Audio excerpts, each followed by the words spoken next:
Ready go. TDS return બનાવવું છે બરાબર. ટીડીએસ રિટર્ન બે પ્રકારના હોય, 24Q 26Q. 24Q કોના માટે? સેલેરીમાંથી ટીડીએસ કપાય તો એના માટે કહ્યું 24Q. અને 26Q કોના માટે હોય? Non salary. સેલેરી સિવાય બધું ગમે તે કંઈ બી વ્યાજ છે. એટલે ભાઈ આવશે ને અવાજ આમ છે મોઢામાં બહુ કમ નાખે છે યાર. ખાલી યાર હેરાન કરવાનો ધંધો કરે છે યાર. 26Q નોન સેલેરી, વ્યાજ છે, કમિશન છે, ગમે તે કંઈ બી સેલેરી સિવાયનું કંઈ બી હોય એનું 26Q. કોમ્પ્યુ ઓફિસમાં આપણે ટીડીએસમાં ગયા બરાબર. પાર્ટીનો ટાન નંબરથી સર્ચ કરવાની કે નામથી સર્ચ કરો, જે ઓલામાં ટેક્સમાં કરીએ છીએ આમાં પણ ટાન નંબર ટીડીએસ એકાઉન્ટ નંબર દરેકે કઢાવ્યો હોય. સપોઝ આનું આપણે અત્યારે 24Q બનાવીએ છીએ. ટીડીએસ કોણ કાપે? ભાઈ જવાબ આપો. જીવનમાં તમે બેઠા છો તો યાર એમ્પ્લોયર કાપે બરાબર, જેનો સેલેરી ટેક્સેબલ લિમિટથી વધારે થતો હોય. ઓકે, અત્યારે ટેક્સ ફ્રી લિમિટ 3 લાખ છે, તો 3 લાખથી વધારે કોઈને પગાર આપવો હોય તો ફરજિયાત ટીડીએસ કાપવો પડે બરાબર. કમિશનમાં, વ્યાજમાં બધામાં લિમિટ છે કે ભાઈ વ્યાજ 10,000થી વધારે થતું હોય ટીડીએસ કાપવો પડે, નકર 15G15H નું ફોર્મ ભરવું પડે બરાબર. એટલે 15G15H ના ભર્યું હોય તો એ લોકો ટીડીએસ કાપી લે. એ ટીડીએસ એના ટાન નંબરથી જમા કરાવે અને પછી એ રિટર્ન ભરે કે ભાઈ મેં મારા ટાન નંબરમાં જાન્યુઆરી મહિનામાં 10,000 રૂપિયા ટીડીએસ ભર્યો. એ 10,000માં મગનભાઈના આટલા, છગનભાઈના આટલા, પ્રવીણભાઈના આટલા, એનો પાન નંબર, એની રકમ, એ બધું એમાં વિગત આમાં નાખવાની હોય ટીડીએસ રિટર્નમાં. આ ટીડીએસ રિટર્નમાં પાન નંબરની બધી વિગત સાચી નાખે તો એના 26ASમાં ટીડીએસ બતાવશે પાર્ટી. 26ASમાં જો ટીડીએસ બતાવતું નથી અને પાર્ટી એમ કહે છે કે ભાઈ મારો ટીડીએસ બેંકે કાપ્યો છે કે એલઆઈસીએ કાપ્યો છે, તો કાં તો ઓલાએ રિટર્ન ભર્યું નથી અને કાં તો ઓલાએ રિટર્ન ભર્યું છે પણ એમાં પાન નંબરમાં તો ગમે તે ભૂલ કરી બરાબર.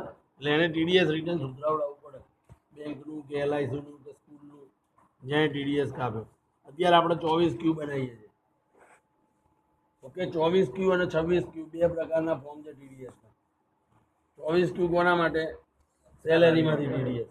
26Q સેલેરી સિવાય બીજા બધા માટે, વ્યાજ છે, કમિશન છે, ભાડું છે, વોટ એવર બીજો કંઈ પણ જાતનો ટીડીએસ કાપે. બધી ઘણી બધી સેક્શનો છે. હવે 24Q આપણે બનાવીએ છીએ સંત શ્રી રામજી બાપા. લાવો કાકા 2,000 રૂપિયા આલજો. અને ઓલું કાગળિયું ક્યાં ગયું ભાઈ? આપું તારી પાસે છે ને? ઓકે, વાંધો નહીં. સંત શ્રી રામજી બાપાનો ટાન નંબર આ રહ્યો, AHMS. અહીંયા બધું આવશે, ટાઈપ થશે યાર, 07128 બરાબર. સંત શ્રી રામજી બાપા, કચ્છ, કડવા, પાટીદાર.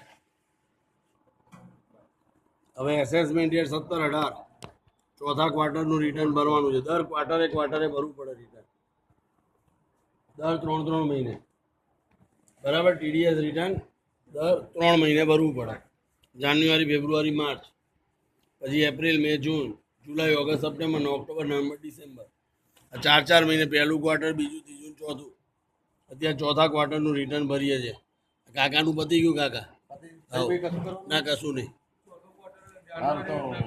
માર્ચ. હા, કંઈ જરૂર નહીં કાકા, ટેન્શન ના લો. હેલો, હા હા, બોલો મેડમ.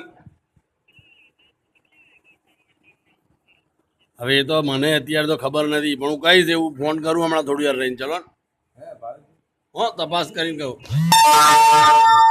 હા હા હા હા હા.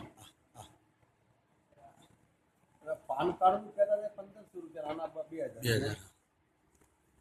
નવેસરથી પાન કાર્ડમાં સુધારો કરવાનો છે,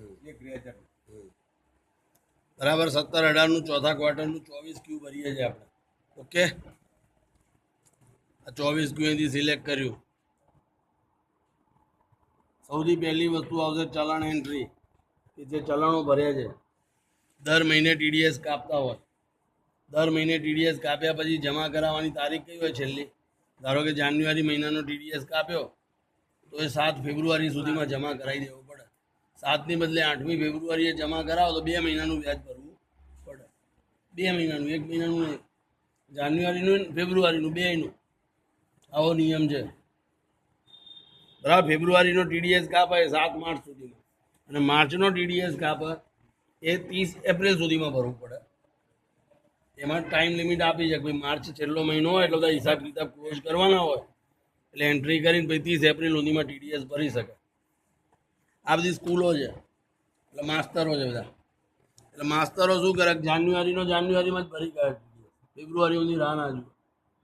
ફેબ્રુઆરીમાં ભરી દે, માર્ચમાં જ ભરી દે. પહેલી બીજી પગાર થાય એટલે 5મી ટેક્સ ભરી જ દે એ લોકો. રાહ ના જુઓ છેલ્લી તારીખ. એટલા વહેલું રિટર્ન આપણે બનાવીએ છીએ બરાબર. 26Q વાળા બધા બિઝનેસ વાળા હોય એ બધા છેલ્લી તારીખ સુધી રાહ જુઓ. આ સોફ્ટવેરમાં એ તો બાકી એની યુટિલિટી હોય, ઓનલાઈનની યુટિલિટી આવે એમાં તમારે બનાવવાનું. અને પ્રોસિજર બધી સેમ હોય. હા એમાં બને. હા બરાબર. સૌથી પહેલું ચલણ એન્ટ્રી તો દર મહિનાના એક ચલણના લેખે 3 ચલણ બી હોય, 4 ચલણ બી હોય, 7 ચલણ બી હોય, જેટલા હોય એટલા. ઓલ્ટાસ ઇમ્પોર્ટમાં જઈશું આપણે 1/1/2017 થી આજની તારીખ સુધી 9 એપ્રિલ 2017 કરી દીધી. પ્રોસીડ એટલે ગાડી આગળ ચાલશે. કેપ્ચા કોડ નાખવાનું આવ્યું. વ્યૂ ચલણ ડિટેલ આવશે. હજી બધું અહીંયા આવી ગયા ચલણ ડિટેલ. તો 13/1/14/93 તો 13/1નું ચલણ આ રહ્યું. એના કેટલા રૂપિયા છે? તો બધા 29,500 ના જ છે.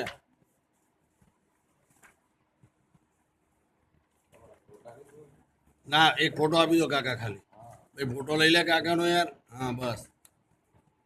અને અહીંયા ટીક મારી દેવાની બરાબર. 29,500 ત્રણે ચલણ છે, ટીક મારી દીધી. તો કન્ફર્મ એમાઉન્ટ ઉપર ક્લિક કરીશું. Want to proceed okay. ફરી કેપ્ચા કોડ નાખીએ. વેરીફાઈડ સક્સેસફુલી સ્ટેટસમાં જુઓ શું આવ્યું, MMM આવી ગયું એટલે મેચ થઈ ગયું. તો ભાઈ આ ચલણની રકમ, તારીખ, વિગત બધું ઓકે છે. એટલે હવે ઇમ્પોર્ટ કરીએ. અહીંયા એમની બદલે UM આવત તો અનમેચ આવે, તો રકમ કંઈ ભૂલચૂક હોય. આના તો ઠીક છે, 3 ચલણ સરખી રકમ છે એટલે લખી નાખીએ. નકર ઉપર નીચે હોય, કંઈક આપણાથી ભૂલ થાય, એ લોકોથી ભૂલ થઈ હોય તો જોઈ લેવાનું. અનમેચ ના આવવા જોઈએ ચલણ. મેચ થવા કમ્પલસરી છે, નગર ઓલા પાર્ટીને ક્રેડિટ ના મળે. 26 યર્સમાં દેખાય પણ યુ થઈને આવે. જે એપ થઈને આવે એના બદલે યુ થઈને આવે. અનમેચ ચલણ હોય. Import okay. આ 3 ચલણ આવી ગયા. ઓકે. આ ચલણ ઇમ્પોર્ટ કર્યા. 3 મહિનાના 3 જ હતા. 4 હોય, 7 હોય, 5 હોય, 15 હોય, એવું જરૂરી નથી 3 જ હોય. એડ ન્યુ બી કરી શકીએ. કોઈ ઇમ્પોર્ટ ના થયું ધારો કે, તો એડ ન્યુ ઉપર ક્લિક કરીને એડ બી કરી શકીએ. તો એક્ઝિટ કરીએ. ચલણની એન્ટ્રી એડજસ્ટ થઈ ગઈ. હવે મંથલી TDS એન્ટ્રીમાં આવીશું. મંથલીમાં જઈશું. જાન્યુઆરી મહિનો. Add new entry. આજે ભાઈએ જસ્મીનાબેન રાખ્યું છે એને હું પહેલાં ડિલીટ મારી દઉં. અત્યારે કશું છે જ નહીં, એમ સમજી લો. ઓકે. જાન્યુઆરી, ફેબ્રુઆરી, માર્ચ 3 મહિનાના એમ્પ્લોયી એડ કરવાના છે. એડ ન્યૂ એન્ટ્રી ઉપર ક્લિક કરીશું એટલે આવી ગયું લિસ્ટ. જાન્યુઆરી ટીક મારી ઓકે. બધા એમ્પ્લોયી આવી જશે જાન્યુઆરીમાં. ફરી મંથલી ઉપર ક્લિક કરું. ફેબ્રુઆરી, ફરી એડ ન્યૂ એન્ટ્રી. અહીંયા ફેબ્રુઆરી કરું, ટીક મારું, ઓકે કરું. બરાબર. ફરી માર્ચ માટે શું કરીશ બોલો? કોક પ્રોસિજર. માર્ચ ઉપર ટીક મારીશ. Add new entry. બરાબર. સિલેક્ટ મંથ માર્ચ, ટીક મારું. બધા સિલેક્ટ કર્યા અને ઓકે કરું. બરાબર. બધા મહિનામાં બધા જણા આવી ગયા. મંથલીમાં જઈશું. જાન્યુઆરી, ફેબ્રુઆરી, માર્ચ. જાન્યુઆરી મહિનાની એને વિગત આપી છે. આ વિગત આપી છે. જસ્મીનાબેનને આટલો પગાર આપ્યો. જાન્યુઆરીમાં 500 રૂપિયા કાપ્યા. બરાબર. કેટલો પગાર આપ્યો જસ્મીનાબેનને? જસ્મીનાબેન 46,179. બરાબર. TDS કેટલો કાપ્યો? 500. અને અહીંયા સિલેક્ટ ચલણમાં આવીશું. એમાં જાન્યુઆરી મહિનાનું ચલણ છે 13/1/2007. બરાબર. 3 ચલણ